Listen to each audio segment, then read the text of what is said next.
Man, there's sometimes we're teaching through the book like this. We're in Ephesians. I mean, we're in Philippians chapter 4.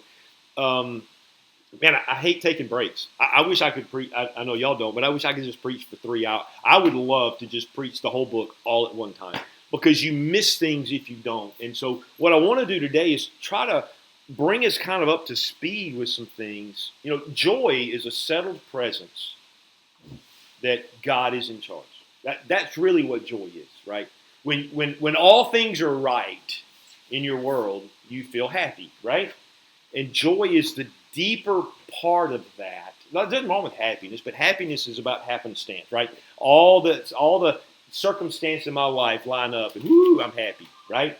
And so and there's nothing that feels better than that. I mean, happiness is an amazing thing, right? But joy is so much different because it's something that happens inside of us. So it doesn't matter what's going on out there, we can still find joy in the midst of things if we remind ourselves that God is sovereign and He is in charge. Now,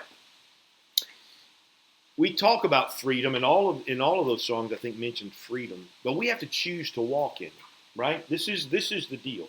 If we were to go back and study the history of America and all those things, we knew that when the end of slavery came and they were emancipated, they no longer had to live in the house on a plantation. They could go anywhere they wanted to. What is amazing is how many people decided to stay as a slave in that household. But that's what happens to a lot of people who are believers in Christ. We're free, and if we're free, we're free. But we don't act like it. We feel like we still choose to live in the world, so to speak. And Paul makes it clear that we may be in the world, but we're not of the world. And I think that's the difference. We don't know what it is to come out from among them and be separate, as the old guys used to preach, because it's truth, right? To come out from the world and be separate, not to let the world squeeze us into its mold. My fear is that in the American church, at least today, there's too much pablum being taught and not enough truth being taught, so that we understand that I don't have to live like the world. In fact, I shouldn't want to live like the world because it doesn't give me the things that only He can. And so here's we're going to look at one more final section on joy. We've looked at 2 weeks of joy. We're going to see one more. Actually, the whole book is about joy, but where we were. Remember, we started talking about joy with the issue of that we find joy through harmony, right? We talked about relationships and how who we should walk with and who we shouldn't, and how we ought to strive to get along. Everybody said, "Hey, there's 2 women in the church. Could you get those people to get along?" It's destructive, and getting along has to do with humility, right? You can't get along with someone who's always focused on themselves. It just can't happen because it's all about them. And so unless you bend when they want you to bend, and so for friendships to happen, there has to be a humility. There has to be a golden rule thing in our life that says, I want to do unto you what I want you to do to me, right? And so we live by that code. And when you have a family, let's just bring it. When you have a husband and wife who that's their goal, there's great joy in that marriage, right? And if you could spread it to the kids, there's great joy in that family. When everybody is pulling their weight, everybody's trying to regard others as more important, right? There's something powerful. There's great joy in that. You bring that into a church, and it's the same way, right? When you get everybody in sync, a gathering like this, there's great joy. And so it's in harmony. And then last week, we saw where there's joy through peace. And so we looked at that. How do we become anxiety free? And it is possible, contrary to what everybody wants to tell you, and contrary to all of the pharmaceutical advertisements that are going on. And I'm not, look, take it if you want. I'm just saying, if I take the word at its core, I'm told that I can have peace without medication. I'm told that I can have. Now, I realize I'm not a doctor, and there may be things going on in the brain I don't understand. So don't, just hear what I'm saying. If we keep our mind focused on Him, He says that we have perfect peace, right? This is how it goes. And so we talked about that last week. Man, I was so encouraged by the truths that we walked through.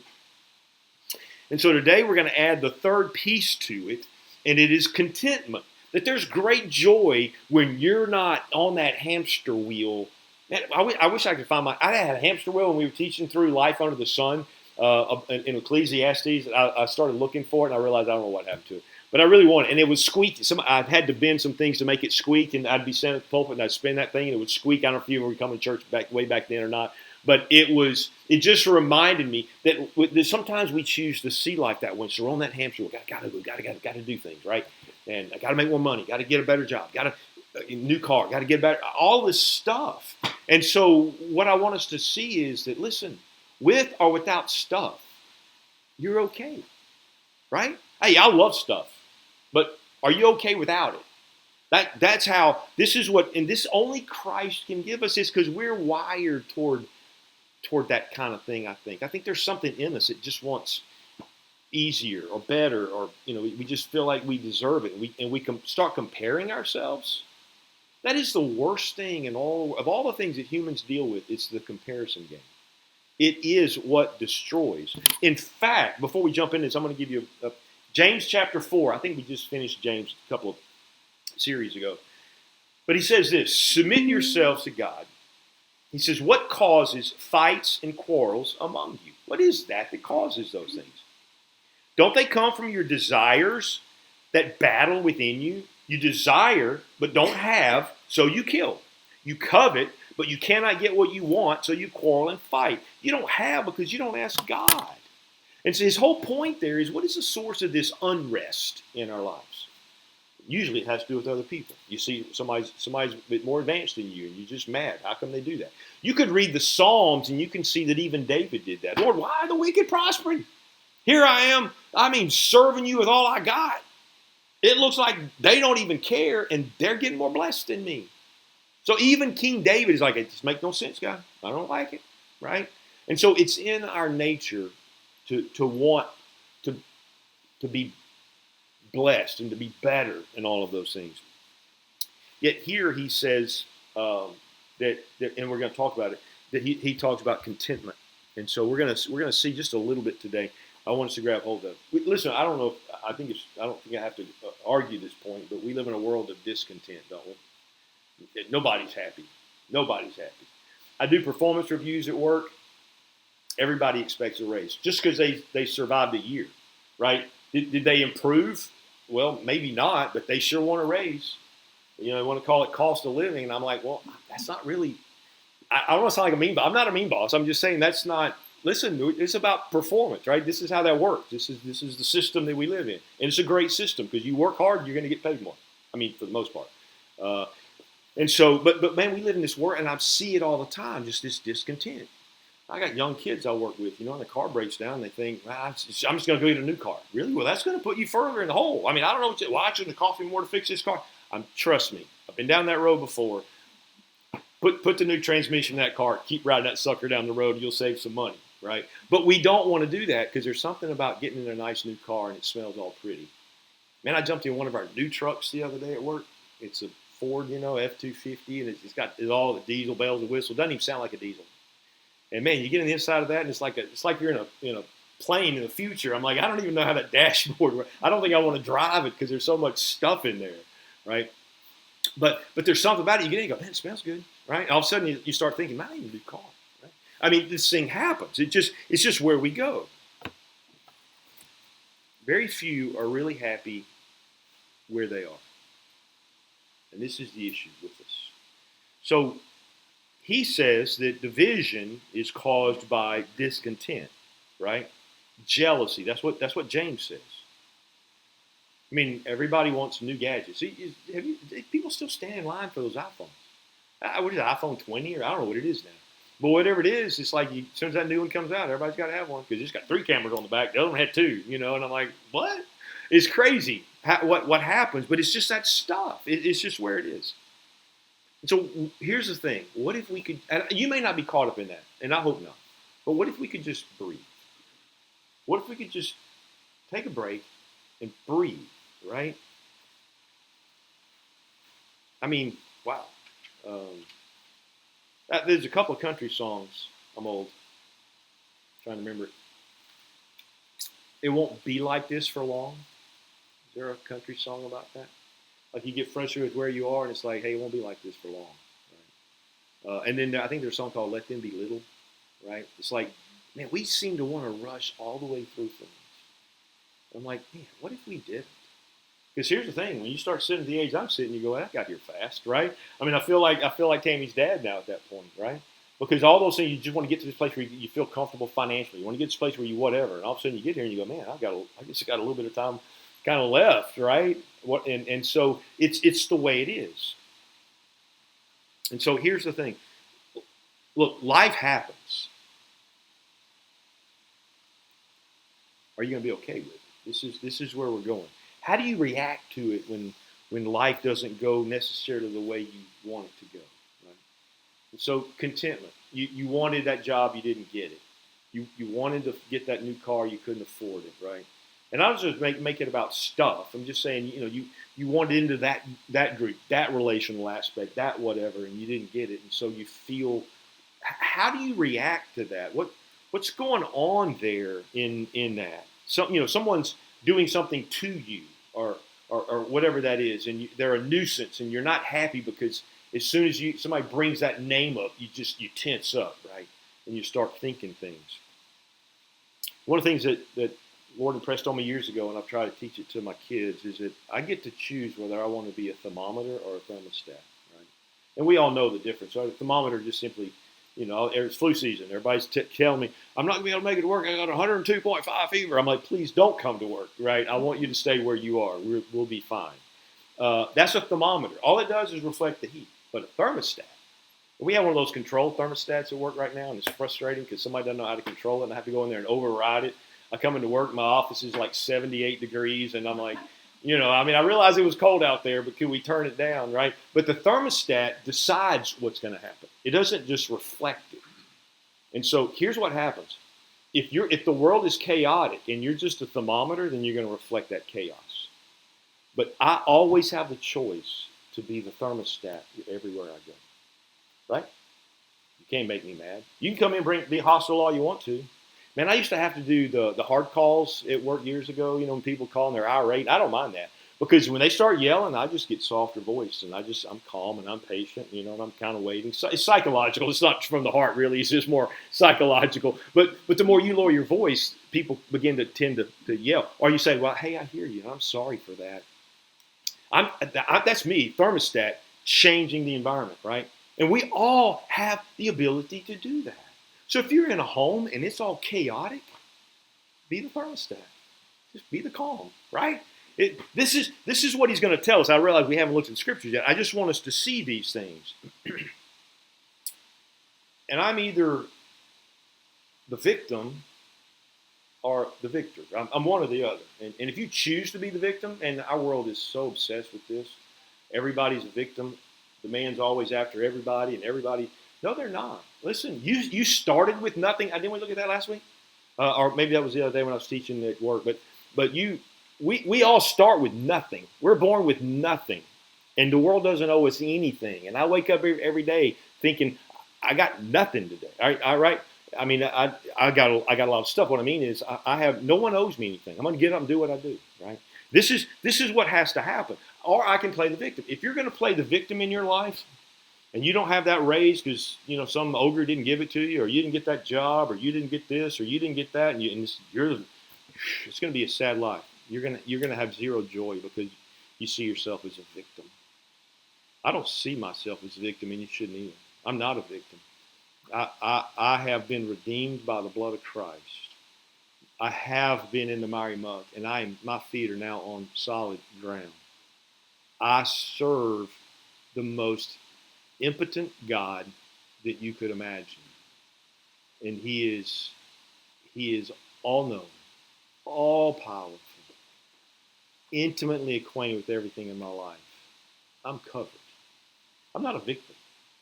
God is doing things for me, not to me. And if we don't see it that way, then we're in trouble. Now, he's going to talk about contentment, and that's where we're going today. But contentment is not complacency, right? I mean, we should try to improve our lot in life. We should. In fact, the Proverbs speak greatly of those things, right? We should do this. We should seek to better ourselves in that sense. So, I want to be a better speaker. To me, I should be content with where I am. I'm trying to learn how to tell story better. I'm learning things. I'm listening to things. I'm reading books, right? These are the things that are going on. It's just steady progress. And so we're unaffected by the things of the world. I think I told you, we're getting there. My mind is racing right now of all these things that I'm speaking to myself about. But, when Paul says, after the fact that we have been blessed with every spiritual blessing in the heavenly places, and we didn't earn it in Philippians, it was by his grace. Chapter 4, he says, I urge you then, in light of all of that reality, that you would walk worthy. And he gives us 4 attitudes that we should have. One is that you would walk in complete humility. This is exactly what Paul's been talking about here, right? Complete humility is how we find contentment, right? And then complete gentleness. That's the control freak in us that has to go away, because the control freak will never get you joy. And then he says patience. That means I am unmoved by my circumstances. That's what that means, right? I'm going to be unmoved by my circumstances. It is what it is. It's a great saying of mine. I didn't originate it. I think Marcus Aurelius originated that thought. It may have gone back further than him, but it is what it is. It's a great statement. It lets you know that, hey, I'm not denying reality. This is what it is. But I trust in God, right? This is where we're going. All my hope is in Jesus, right? And then he says, I want you to be forbearing. And that means I'm unmoved by people. And when we can have those attitudes in our life, it's just a true game changer in every way. Listen, if I lost my job tomorrow, I have not lost the provision to meet my family's needs. Because that doesn't come from my job, it comes from him, right? This is what we got to know. This is what we got to know. There's joy through harmony, peace, and contentment. And so this is where we're going. Let me get to some of the things that I want to talk about. Paul's secret to contentment. All right, and here it is. Verse 10. Let's read it. He says, I rejoiced greatly in the Lord that at last you renewed your concern for me. Right? So what he's saying, hey, remember he started the church, founded the church. I don't want to rehash the whole story, but Lydia down by the river, she comes to Christ. There's a demoniac chick that he delivers from that. She follows him. They get thrown in prison. The jailer comes to Christ when the gates are open. He comes to Christ. And so now there's a little church that's assembled. They meet in Lydia's house. And then 10 years down the road, this is where Paul is. He's in prison. And he says, I rejoice greatly in the Lord that at last you renewed your concern for me. He said, now indeed, you were concerned, but you had no opportunity to show it, right? Like they wanted to help Paul, but they didn't know what to do. But when they found out that he was in prison and he needed some supplies, that's when they go, now I've got an opportunity. And so they gathered some supplies, gave it to Epaphroditus, and Epaphroditus made the journey to Rome to visit with Paul to give him the stuff. So that's the context behind what he says this. He said, but you had no opportunity to show it. And so here's what I think is important to understand. Paul's needs can be met whether he's in prison or not, right? It was an overarching principle that God would impress upon the Philippians that they should go help Paul. If we saw that, if we saw the fact that God was working in other people's behalf to accomplish our need, we would breathe. We would be at rest. We would be at peace. Just like Jameson is right now in the arms of his mama, right? We would see that. Now, so this is how I phrased that verse, and these are the secrets to contentment. If you're making notes, this is what it is. Be mindful of God's overarching control. You have to know that God is in control. If there's one thing that was drilled into me when I was in high school by my pastor, my youth pastor, who then became my pastor, it was that God is in control. That sovereignty of God, no matter what else you want to think about it, is so powerful. Let me define what I just said, though. Be mindful of God's overarching control. This is how I wrote it down and defined it. The work of God in advance to arrange circumstances and situations for his purpose and my glory. And his glory and my good, right? That's what's going on. God is, right now, you don't even know what's going to happen that is going to happen, but you can't see it yet, right? There's a lot of things like that happen. People wake up every day and their spouse dies, right? There's certain things that come, right? You could win the lottery. That happens too. It's not just the bad, but it's the good. And so what's going on is that right now, God knows of a need that I don't know I need. Does that make sense, right? Because he sees the future. Right now, everything's in control until it's not. And so this principle that be mindful of God's overarching control means that God is at work in advance. He already knows what's coming. And so he's already begun to put things in place to meet my need. Do you see that? Do you understand that? Right? It's not like you and me can forecast our life. We can budget. Okay, if I do this, I do that, and I save this, and I do that, I can do these things. But there's still some uncertainty because we're not in complete control. But the God of all creation is in complete control so that the work of God in advance to arrange circumstances and situations for his purpose and our glory. Life is not a series of accidents, but divine appointments. I know that sounds cliche and cheesy, but it's true, right? Whatever comes my way, it didn't catch God off guard, right? It didn't. And so he doesn't ooh, man, I was so busy over there, trying to help the fires in California, I forgot about you. It doesn't happen that way. There are no accidents in my life from a sovereign God. Everything was sifted through his hands into my life. It was true of Joseph, right? Genesis chapter 45. You meant for evil, God meant for good. Took him a while to get there, but he realized everything was designed for that. David says the same thing. Let me get to that passage in Psalm 119. Before I was afflicted, I went astray, but now I obey your word. He's like, man, before I knew these hard times, I thought I was all right, and then I realized I was afflicted, and he said, man, then it made me obedient. Paul says it like this, Romans 8:28, all things work together for good to those that love God, called according to his purpose, right? Deficit to asset. Everything's been sifted through his hands. And so I think that we have to see it that way. I think we have to understand these things called seasons of life. And I've told you this before, and I'm going to keep saying it because it makes sense to me. Right now, I'm in this season of life. We could consider it a room, right? Right now, I'm in this season of life. And so I'm in this room. I can't do anything about it. It's where I am, right? And so I can either be mad and go, God, why'd you put me with these people? This is terrible. Why this house? Why can't I be in that house? Right? We could start complaining about the room I'm in or the season I'm in. I see seasons as rooms, right? Or I can choose just to go, I'm going to enjoy the people who are here. I'm going to enjoy whatever food there. I'm going to do that. And when that door opens, that'll be my cue that I'm going to move to the next one, right? But I have a choice where I can be anxious and I go, I want to get through that door. I want to get through that door. But it's almost like that, let's make a deal. We don't really know what's behind door number 2, right? And so we're just going to, I'm going to go, I'm all right here. And then I'm going to walk through the door when it opens. That could be worse, could be better. I don't know. But when I go to, so all of a sudden I'm in this room and which work and we get fired, we get let go. Oh no, well it's okay. That season's over. I can keep complaining about it or whining about it, go sue somebody about it, or I can go, I'm just going to keep plodding on because that's what Jesus asked me. And the next job could be worse, but it could be better. I'm going to be okay with that. This is how we have to see life. This is a choice that you and I make. If we start letting all of our circumstances dictate, we will never find contentment and we will never find joy.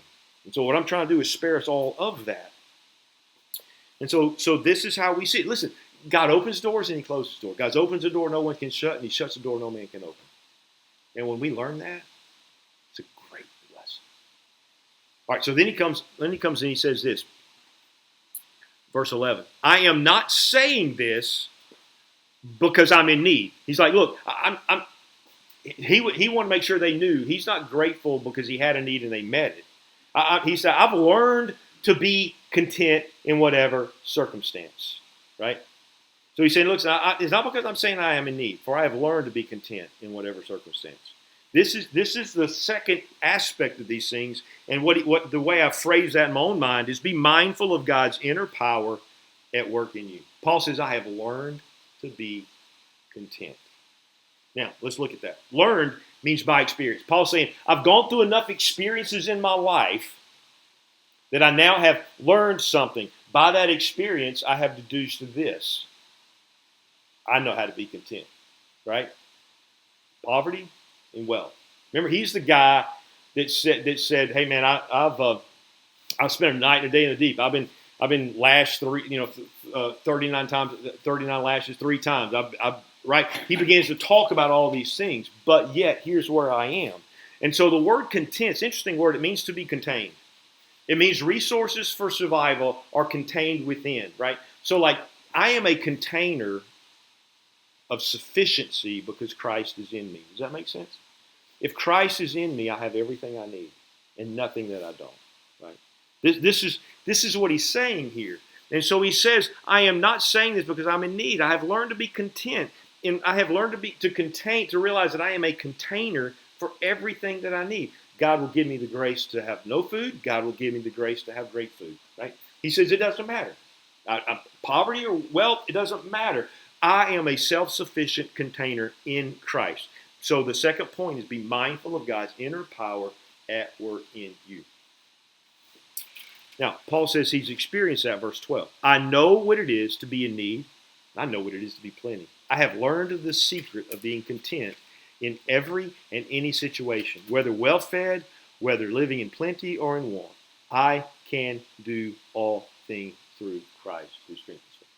That's not a verse for football playing and winning games. I mean, you can use it if you want. I'm just saying this is a verse that says I can do whatever situation, whatever season, whatever room I find myself in, I can do this thing because of Christ who gives me strength. This is the point, right?